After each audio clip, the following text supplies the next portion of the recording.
겠습니다. 오늘 누가복음 22장 47절부터 53절 말씀입니다.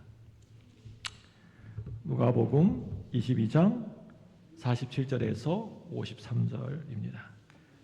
찾으셨으면 우리 한 목소리 같은 마음으로 우리 같이 읽도록 하겠습니다. 시작.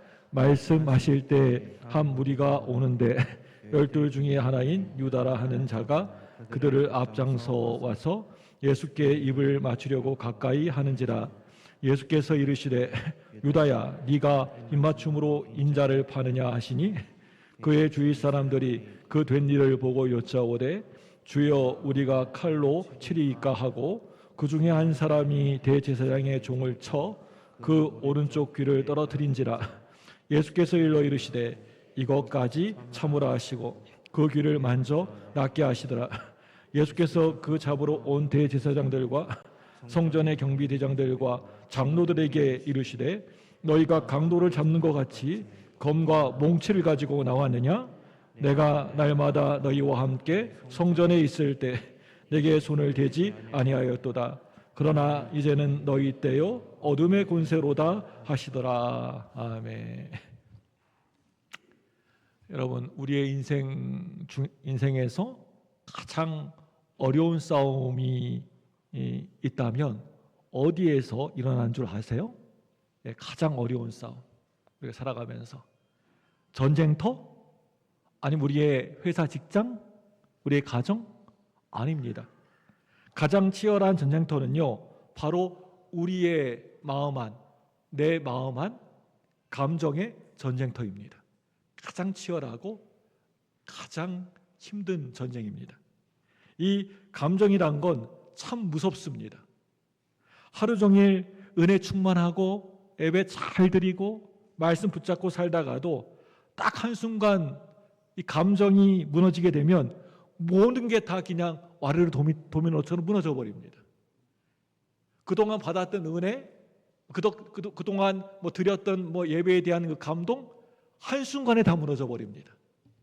누가 내 마음을 아프게 한 말 한마디 듣고 와르르 신앙이 무너져 버립니다. 한순간이에요.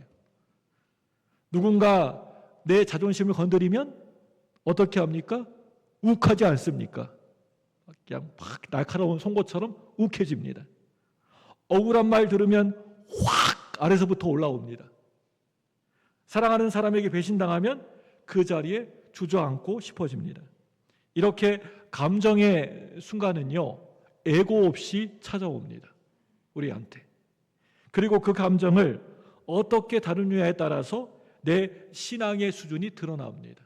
이 감정과 이 신앙은요 서로 뗄 수가 없습니다. 서로 불가분의 관계입니다. 짝 동전의 양면처럼 앞뒤처럼 달라붙어 있습니다. 오늘 본문은 그런 감정의 순간을 보여주는 장면입니다. 겟세마네 동산에서 예수님을 배신하러 온 가룟 유다의 모습이 좀 보이고요.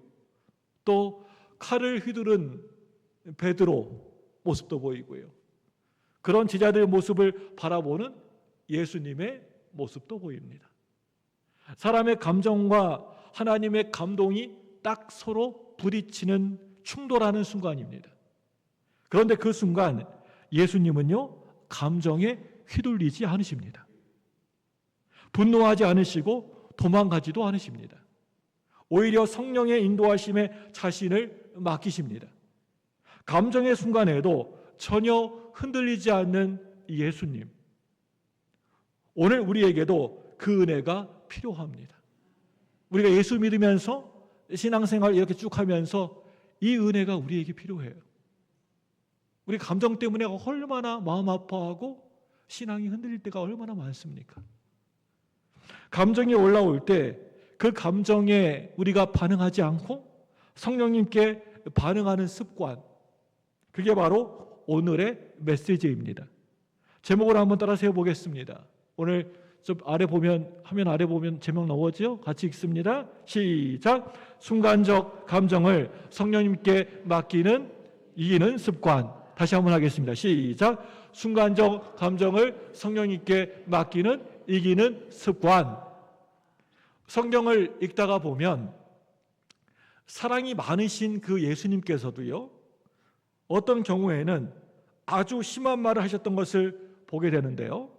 서기관들과 바리새인들에게 뭐라고 하셨어요? 우리 예수님이 이 회칠한 무덤과 같다라고 하셨죠. 여러분, 이스라엘 가보면요, 진짜 무덤에 이렇게 분가루, 이렇게 석회가루가 발라져 있어요. 네, 회칠한 무덤입니다. 그런데 이들은 그런 말을 들을 정도의 일을 했습니다.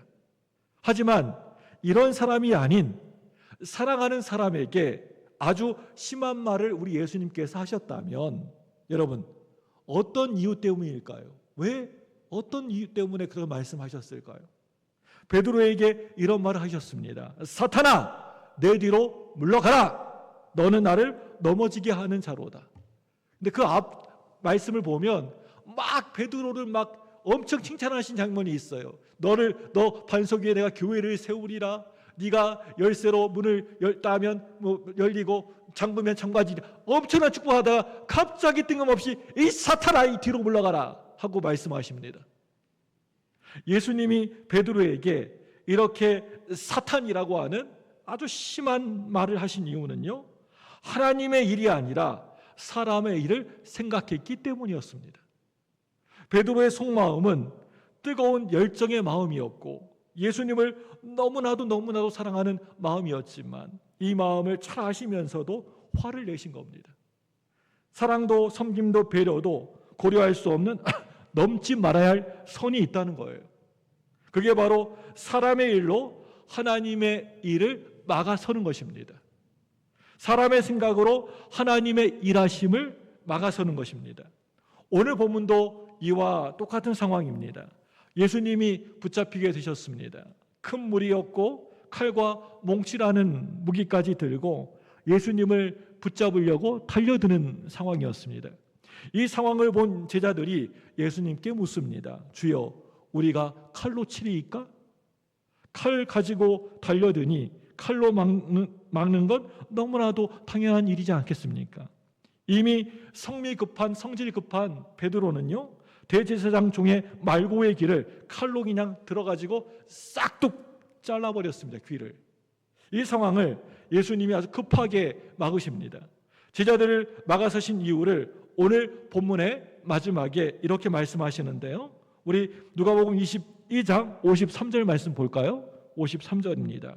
시작. 내가 날마다 너희와 함께 성전에 있을 때에 내게 손을 대지 아니하였도다. 그러나 이제는 너희 때요 어둠의 권세로다 하시더라. 여러분, 이제 때가 다 된 거예요. 예수님이 말씀하신 그 때가 다 된 겁니다. 너희의 때, 어둠의 때, 그러니까 사탄의 때라고 하시지만 구원의 여정으로 보면 다 하나님의 때인 것입니다. 그렇기 때문에 제자들이 만약에 이 상황을 못하게 막아서면 그것은 하나님의 일하심을 막아서는 게 되는 겁니다. 예수님이 십자가를 지셔야지만 우리가 구원받을 수가 있는데 제자들이 그 일을 못하게 막아서면 이거야말로 죄 중에 죄가 되고 마는 겁니다. 이렇게 예수님이 아주 심한 말을 하시고 이해되지 않은 행동을 하실 때에는 하나님의 뜻이, 하나님의 일이 방해받게 될 때입니다.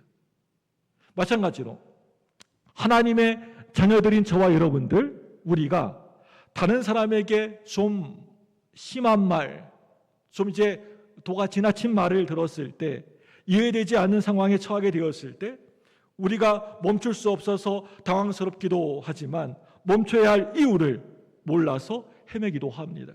그럴 때 가장 큰 이유가 있다면 하나님의 뜻을 막아서는 것이기 때문입니다. 이해되지 않는 상황이 우리에게 닥치게 될 때 내가 하나님의 뜻을, 하나님의 일을 막아서고 있지는 않은지 이 시간 한번 생각해 보자라는 말씀을 드리는 겁니다. 하나님의 뜻을, 하나님의 일을 막아서는 것이라면 그거 참는 것은 당연한 것이라고 하는 것입니다. 하지만 이게 현실에서는 그렇게 우리가 말처럼 쉬운 일이 아니라고 하는 것입니다. 특히 오늘 본문의 상황 같다면 더욱 그렇습니다. 내 생명의 위협을 받는 순간입니다. 억울하고 부당한 일을 당하는 순간입니다. 그동안의 모든 수고와 노력이 한순간에 물거품이 되려고 하는 순간입니다. 이럴 때 여러분, 우리가 참을 수 있겠습니까?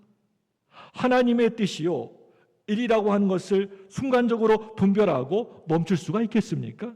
참 쉽지가 않아요. 더군다나 이런 일이 어느 정도인지 어느 일까지도 참으라고 하신 그런 말씀이 있습니다. 물론 1차적으로는 예수님이 붙잡혀 가시는 일을 참는 것입니다. 그런데 참기 어려운 것은 잡혀가는 게 아니라 잡혀갈 때 이 감정의 격동입니다. 우리 22장 52절 말씀 읽어보겠습니다. 52절 시작. 예수께서 그 잡으러 온 성전의 경비대장들과 장로들에게 이르시되 너희가 강도를 잡는 것 같이 검과 몽치를 가지고 나왔느냐. 여러분, 이 말씀은요 그냥 순수하게 잡혀갈 것인데 마치 강도 취급을 했다는 말씀이죠. 이 말씀은 거기에 있는 사람들을 꾸중하는 말씀이기도 하시지만 사실 이 말씀은요 제자들을 향하여서 너희들 이런 것까지도 참아야 한다라는 말씀입니다. 여러분, 큰 죄를 지은 범죄자라도 그 인격을 모독하는 그러한 일에는 발끈하게 되어 있지 않습니까? 그 일에 대한 본질은 완전히 다 사라져버리고 말투가 어땠다, 네 태도가 어땠다, 쳐다보는 눈빛이 너무 기분 나빴다라는 것을 들먹이면서 싸움이 점점 더 커지게 되는 것입니다. 본질은 완전히 사라져버립니다. 예수님이 참으라고 하신 것, 이것까지 참으라고 하신 것은 1차적으로 예수님이 내가 잡혀가시는 겁니다. 이미 예수님도 몇 번이나 예고해 주신 그 일이 닥친 것이기 때문에 잡혀가신 것은 기정사실입니다. 그런데 정작 문제는요, 그 다음에 일어날 수가 있습니다. 잡혀가시더라도 이런 대접을 강도나 자법 취급을 받으실 그러실 분이 아닌데 그런 취급을 받는다면 그게 진짜 참을 수가 없을 겁니다. 예수님은 지금 제자들에게 이런 문제를 알려주고 계십니다. 세상에 환난이나 핍박, 비난을 복음 전파를 위해서 세상의 구원과 우리의 소명을 위해서 이미 우리는 얼마든지 참기를 각오했습니다. 이것은 어떠한 걸림돌이 되지 않습니다. 그런데 정작 걸림돌이 되는 것은 이런 핍박과 비난이 조롱이 도를 넘었을 때 그 사람의 태도와 말이 심히 모욕적일 때 정말 참기가 어렵습니다. 이런 일이 있을 때 우리의 이성은요 하나님을 위해서 참아야 한다라고 하지만 우리의 이 감정은, 마음은 참지 말라고 할 때가 많습니다. 사탄은요 우리의 이성이나 우리의 지성으로 절대 결코 유혹하지 않습니다. 내 감정을 자꾸 유혹해서 막 내 속을 뒤집어 놓고 격동시킵니다. 속상하게 만듭니다. 내 마음을요. 죄인인 것 맞다. 그런데 이런 대접은 좀 너무하지 않느냐? 이렇게 말합니다. 참 쉽지가 않습니다. 이런 정도까지 참아야 할 사람은 많지가 않습니다. 오늘 본문의 사건처럼 제자로서는 참으로 쉽지 않은 일이기 때문에 예수님이 직접 나서서 막아서신 것입니다. 그리고 이 순간을 참지 못해서 벌어진 일, 말고의 귀까지 만져서 낫게 해주셨습니다. 저는요 오늘 이 말씀을 보면서 우리가 참지 못해서 생기게 될 더 큰 후회를 막아주시고 이미 일어날 실수마저 뒤처리를 해주시는 주님의 상황 처리가 너무나 인상적이었습니다. 여러분, 우리가 이러한 상황에서 화를 내게 될 때 만약에 누군가가 막아서지 않는다면 사고가 일어나게 될 것입니다. 별로 티도 안 나는 작은 실수일지라도 그 자리에서 처리해주지 않으면 더 커질 수밖에 없는 문제가 되고 마는 겁니다. 그런데 이런 상황이 닥칠 때 나 대신에 처리해주는 사람이 내 주위에 있다면 여러분 얼마나 좋겠습니까? 예수님은 우리에게 그런 분으로 성령님을 우리에게 보내주셨습니다. 물론 우리의 머리를 깨우쳐 주시는 분도 성령님이십니다. 하지만 지성과 이성 그리고 내 영성을 돕는 그 이상 어쩌면 연약한 감정의 동물인 사람으로서 가장 필요한 도움은요 감성의 도움입니다. 일촉즉발의 순간 너무나도 당황스럽고 억울하고 분통 터지는 일이 우리 인생에서 왜 없겠습니까? 수도 없이 살아오면서 많이 있지 않습니까? 성령님의 도우심은 순간적으로 일어난 상황에서의 긴급한 도우심이 많기 때문에 감정의 도우심이 바로 이런 경우에 속하는 것입니다. 오늘도 마찬가지로 내 감정이 우리를 걸려 넘어지게 할 것입니다.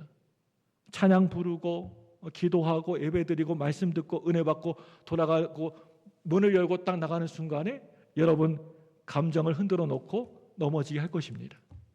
그럴 때 우리의 머리도 참 빨리 작동을 하겠지만 마음은 그보다 더 빨리 움직입니다. 머리보다 의지보다 믿음보다 더 빨리 작동하여서 우리를 망치게 할 수 있는 이 감정, 하나님의 뜻을 막아설 수 있는 감정, 하나님께 이 감정을 다시 해달라고 여러분 기도하셔야 합니다. 하나님, 나의 감정을 다스려 주옵소서. 이렇게 기도하시기 바랍니다. 성령님을 수시로 순간적으로 의지하시기 바랍니다. 내 감정의 폭풍우처럼 우리 인생을 크게 덮쳐 망치는 것은 없습니다. 그 태풍이 우리 안에서 늘 폭발하기를 기다리고 있습니다.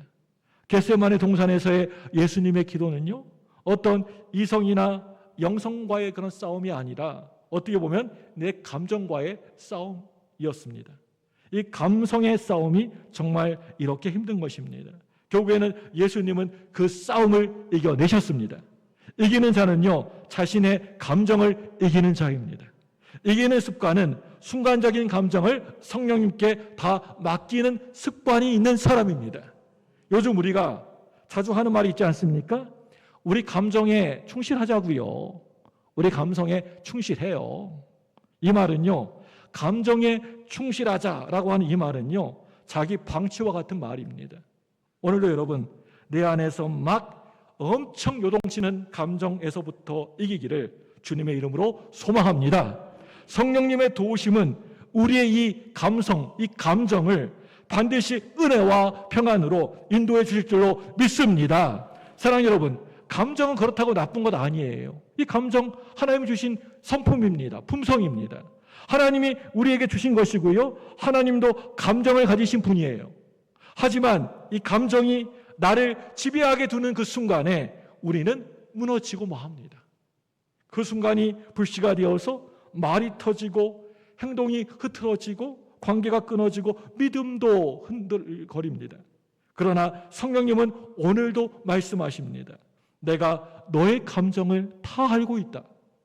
네 분노, 네 억울함, 네 외로움 다 맡겨라. 내가 너를 도와주겠다. 이렇게 말씀하세요. 여러분, 내 감정이 흔들릴 때마다 여러분 외치십시오. 성령님, 이 감정도 맡깁니다. 이렇게 외치시기 바랍니다. 그게 훈련이고 그게 습관이고 그게 승리입니다. 기도하겠습니다.